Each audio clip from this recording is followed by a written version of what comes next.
안녕하세요. 오늘은 로버트 그린의 권력의 48가지 법칙 중에서 제9법칙, 말로써 다투지 말고 행동으로 이겨라. 여기에 대해서 좀 깊게 파고들어 볼까 합니다. 당신께서 보내주신 자료들을 보니까요.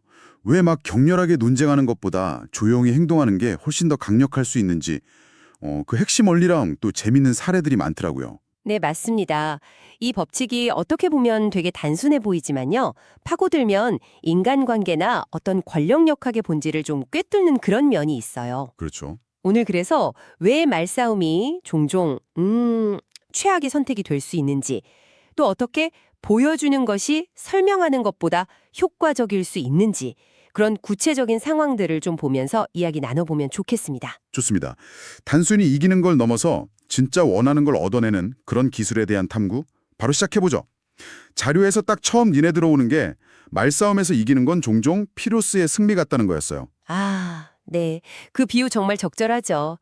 얻는 것보다 잃는 게 더 큰 승리, 이거 맞죠? 잠깐 상대를 굴복시킬 수는 있어도 거기서 생긴 원한이나 적개심 같은 거는 훨씬 오래 간다는 거잖아요. 맞아요. 피로스의 승리, 논쟁에서 이겨봤자 상대방 마음까지 얻기는 힘들죠. 오히려 자존심에 상처를 주고 겉으로는 네 알겠습니다 해도 속으로는 반감을 품게 만들기 딱 좋거든요. 사람들은 기본적으로 자기가 틀렸다는 걸 인정하기 싫어해요. 그러니까 직접적으로 당신 틀렸어 이렇게 반박하는 건 설득보다는 그냥 방어 기제만 더 세게 만드는 거죠. 그 로마 집정관 무키아네스가 투석기 전문가 그 공병을 처형한 사례가 딱 그 예시겠네요. 객관적으로 보면 그 공병 말이 맞았을 수도 있다면서요. 네, 그럴 가능성이 충분히 있죠. 근데 결과는 처형이라니 이게 단순히 기술적인 의견 차이 이걸 넘어서 문제였던 것 같아요. 바로 그 지점입니다. 공병은 아마 그 기술적인 진실 거기에 집착했을 거예요. 근데 모키아누스 입장에서는 그 끊임없는 반박이 자기 권위, 자기 판단력에 대한 정면 도전처럼 느껴졌을 거라는 거죠. 와, 특히 여러 사람 앞에서 그랬다면 더요. 그렇죠. 공개적으로 망신을 당했다고 느낄 수도 있고요. 권력 관계에서는 종종 객관적인 사실 그 자체보다 누가 모욕감을 느꼈나, 누구 권위가 손상됐나, 이게 훨씬 중요하게 작용할 때가 많습니다. 공병은 논쟁으로 자기가 기술적으로 옳다는 걸 증명하려 했지만 실제로는 권력자의 자존심이라는 훨씬 더 민감한 부분을 건드린 셈이죠. 와, 듣고 보니까 진짜 아찔하네요. 옳은 말 하고도 목숨을 잃을 수도 있다니. 이게 감정 통제의 중요성이랑도 연결되는 것 같아요. 논쟁 중에 막 감정을 터트리는 거, 그거 통제력 잃었다는 아주 명백한 신호라고 하던데요. 네, 맞아요. 나폴레옹이 탈레랑 앞에서 막 격분했던 일화도 인상 깊었거든요. 천하의 나폴레옹도 감정 조절 실패해서 손해를 봤다는 건데 이게 왜 그렇게 치명적인 걸까요? 격렬하게 감정을 표출하는 건 뭐랄까 자기 패를 상대한테 다 보여주는 거나 마찬가지예요. 특히 권력 개인에서는 냉철함, 예측 불가능성 이런 게 중요하잖아요. 그렇죠. 근데 분노는 나를 너무 쉽게 읽히게 만들어요. 나폴레옹의 그 분노는 탈레랑에게 그의 약점, 그의 불안정함 이런 걸 다 드러낸 셈이고 결국 탈레랑이 나폴레옹한테 등을 돌리는데도 영향을 줬을 가능성이 크죠. 침착함을 잃는 순간 상대방한테 주도권을 그냥 넘겨주게 되는 겁니다. 게다가 말이라는 것 자체가 좀 본질적으로 신뢰하기 어렵다 이런 지적도 있었어요. 사람들은 막 화려한 말보다는 실제 행동이나 증거를 더 믿는 경향이 있잖아요. 네, 그렇죠. 특히 막 감정에 휩싸여서 막 쏟아내는 말들은 설득력을 갖기가 어렵고요. 그냥 저 사람 지금 화나서 저러는구나 이렇게 생각해버리기 쉽죠. 정확합니다. 말은 해석의 여지도 너무 많고 시간이 지나면 그 의미가 좀 바래거나 왜곡되기도 쉽잖아요. 맞아요. 반면에 행동은 그 자체로 딱 명확한 증거가 되죠. 그래서 자료에서도 계속 강조하는 게 논쟁 대신 행동으로 보여주라는 겁니다. 행동은 반박하기 어려운 눈에 보이는 증거를 딱 제시하니까요. 스페인 사상가 발타자르 그라시안이 진실은 일반적으로 보여지며 거의 들리지 않는다. 이렇게 말했다는데 이게 진짜 이 법칙의 핵심을 꿰뚫는 말이네요. 네, 정말 그렇죠. 바로 그 보여주기의 힘. 이걸 진짜 기가 막히게 보여준 사례가 그 미켈란젤로 이야기 아니에요? 피렌체 시장이 다비드상 코가 너무 크다고 지적했을 때요. 네네. 그 유명한 일화죠. 미켈란젤로가 막 논쟁하는 대신에 망치랑 끌 들고 발판 위로 올라가서 실제로는 코를 건드리지도 않고 미리 숨겨둔 대리석 가루만 이렇게 슬쩍 떨어뜨리면서 깎는 척 연기를 했다는 거잖아요. 맞아요. 그랬더니 시장은 만족해서 돌아갔다고 하죠. 정말 대단한 임기응변입니다. 진짜 대단하죠. 미켈란젤로는 논쟁을 통해서 시장님은 조각 잘 모르시네요 라거나 이게 완벽한 비율입니다 이렇게 자기 주장을 내세우는 대신에 행동으로 상황을 그냥 풀어버린 거잖아요. 핵심은 이거죠. 시장의 체면을 살려주면서도 그러니까 시장이 내 의견이 반영됐구나라고 느끼게 해주면서 자기 작품은 완벽하게 지켜냈다는 점이에요. 만약에 말로 따졌다면 아마 길고 아주 불쾌한 자존심 싸움으로 번졌을 가능성이 크죠. 그러네요. 여기서 진짜 얻을 수 있는 교훈은 이기는 게 중요한 게 아니라 원하는 결과를 얻는 게 중요하다 이거겠네요. 미켈란젤로는 어떻게 보면 논쟁에서는 진셈이지만 시장의 지적을 받아들이는 척했으니까 결과적으로는 자기 작품을 지키는 데 성공한 거니까요. 바로 그렇습니다. 이기는 방식이 중요한 거죠. 상대방을 막 찍어 누르는 방식이 아니라 상대방이 스스로 만족한다 또는 설득됐다 이렇게 느끼게 만드는 방식이요. 그 이집트 왕 아마시스 사례도 비슷한 맥락에서 되게 흥미로워요. 그가 좀 천한 출신이라는 이유로 귀족들한테 무시당했을 때요. 네네. 자신의 정당성을 말로 막 설득하려고 한 게 아니라 아주 상징적인 행동을 택했죠. 사람들이 발 씻는 데 쓰던 금 대야를 녹여서 신상을 만들고 모두가 그 신상에 경배하게 한 다음에야 그 출처를 밝혔어요. 그 이야기 기억납니다.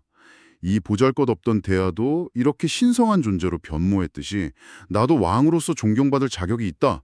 이런 메시지를 행동으로 그냥 보여준 거군요. 그렇죠. 말로 100번 설명하는 것보다 훨씬 강력했을 겁니다. 훨씬 강력했겠죠. 백성들은 눈앞에서 그 신성한 형상, 그리고 그 놀라운 변화를 직접 봤으니까요. 아마시스의 왕위 계승 정당성에 대한 의심 같은 건 이 강력한 시각적 증거 앞에서 그냥 힘을 잃었을 거예요. 네, 논쟁으로는 절대로 얻을 수 없었을 그런 즉각적이고 감정적인 설득 효과를 거둔 거죠. 행동은 때로는 정말 가장 웅변적인 언어가 됩니다. 니키타 흐르시초프가 스탈린 시대 공포 설명할 때 썼던 방법도 비슷하네요. 청중 속에서 누가 그때 당신 뭐 했어? 이렇게 물으니까 흐르시초프가 방금 질문한 사람 누구요? 일어나 보시오. 이렇게 소리쳤는데 아무도 못 일어나는 그 침묵 자체가 스탈린 시대의 공포를 그냥 생생하게 증명해버렸다는 거잖아요. 맞아요. 그 침묵, 어떤 연설보다도 강력하게 당시 분위기를 전달했죠. 헨리 키신저가 이스라엘이랑 좀 민감한 협상할 때 마사다 유적지를 방문했던 것도 같은 맥락으로 볼 수 있어요. 그것도요? 네, 우리는 최후까지 항전할 준비가 돼 있다. 이런 메시지를 말 대신에 역사적인 상징, 행동으로 보여주면서 협상에 임하는 이스라엘족의 어떤 결의를 간접적으로 강조한 거죠. 이런 행동들은 상대방의 이성적인 방어벽을 슬쩍 우회해서 감정이나 무의식에 직접 말을 거는 그런 효과가 있습니다. 그렇다면 이채구법칙, 행동으로 승리하라는 권력의 48가지 법칙 전체에서 봤을 때 어떤 의미를 가지는 걸까요? 단순히 그냥 말싸움 피하라 이런 처세술을 넘어서는 더 큰 그림이 있을 것 같은데요? 네, 이 법칙은 책 전체를 관통하는 아주 중요한 두 가지 원칙을 명확하게 보여줍니다. 첫째는 간접적인 접근 방식을 선호한다는 것, 그리고 둘째는 감정 통제의 중요성이죠. 간접적인 접근 방식과 감정 통제. 네, 48가지 법칙의 상당수가 보면 노골적으로 힘을 행사하거나 직접적으로 맞붙기보다는 좀 우회하고 유혹하고 때로는 상대를 속이는 등 이런 간접적인 전략이 더 효과적이라고 말하거든요. 논쟁을 피하고 행동으로 보여주는 건 바로 이런 간접 전략의 아주 핵심적인 예시라고 할 수 있습니다. 상대방의 저항을 최소화하면서 원하는 것을 얻는 기술인 거죠. 그럼 감정 통제 측면에서는요? 논쟁을 피하는 게 감정관리 훈련이 된다 이런 말씀이신가요? 그렇습니다. 논쟁만큼 감정을 쉽게 자극하고 폭발시키는 상황도 드물잖아요.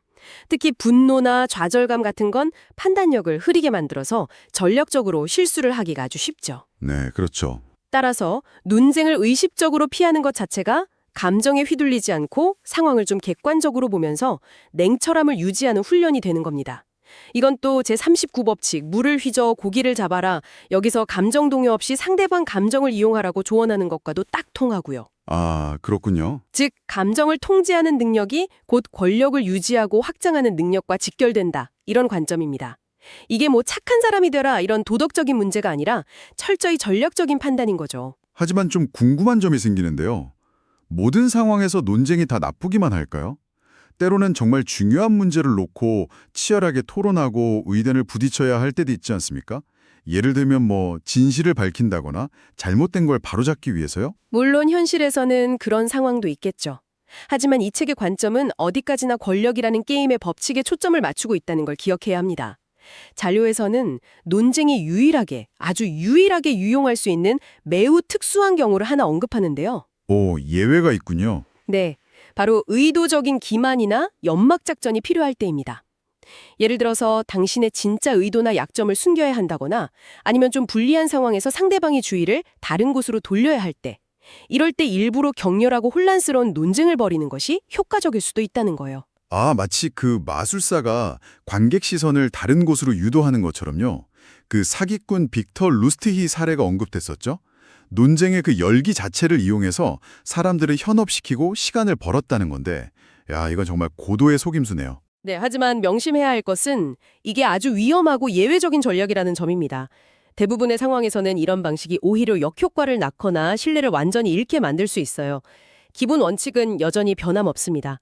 말보다는 행동으로 증명하는 것이 장기적으로 훨씬 안전하고 효과적인 권력 전략이라는 거죠. 정리를 좀 해보면요. 오늘 저희는 로버트 그린의 제9법칙을 통해서 말싸움이 왜 피해야 할 피로스의 승리인지, 그리고 감정을 드러내는 것이 어떻게 통제력 상실로 이어지는지 이런 걸 살펴봤습니다. 네, 그랬죠. 대신에 미켈란젤로나 아마시스 왕처럼 때로는 재치 있게, 때로는 상징적으로 행동을 통해서 보여주는 것이 상대방의 저항 없이 원하는 것을 얻는 훨씬 세련되고 강력한 방법이라는 것을 확인했네요. 네, 핵심은 이거예요.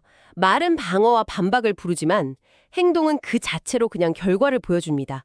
상대방이 논박할 여지를 주지 않고 때로는 그들이 내가 스스로 결론에 도달했구나 라고 느끼게 만드는 것. 이것이 바로 행동에 가진 설득의 힘이죠. 진정한 영향력은 종종 시끄러운 주장보다는 조용한 시연에서 나온다는 것을 기억하시면 좋겠습니다. 마지막으로 당신께 한번 생각해 볼 만한 질문을 하나 던져보겠습니다. 자료에서 논쟁이 기만적인 목적으로 사용될 수 있다는 예외적인 경우를 봤잖아요. 네. 혹시 주변에서 누군가가 어떤 문제에 대해서 유독 격렬하게, 때로는 좀 감정적으로 논쟁을 벌이는 모습을 본 적 있으신가요? 그 순간 그 사람이 정말로 당신이나 다른 사람을 설득하려고 했던 걸까요? 아니면 혹시 그 열띤 논쟁 뒤에 다른 무언가로부터 우리의 주의를 돌리려는 의도는 아니었을까요? 다음에 그런 상황을 마주하게 된다면 표면적인 말다툼 너머에 숨겨진 진짜 동기가 무엇일지 한 번쯤 생각해 보는 것도 꽤 흥미로운 관찰이 될 것 같습니다.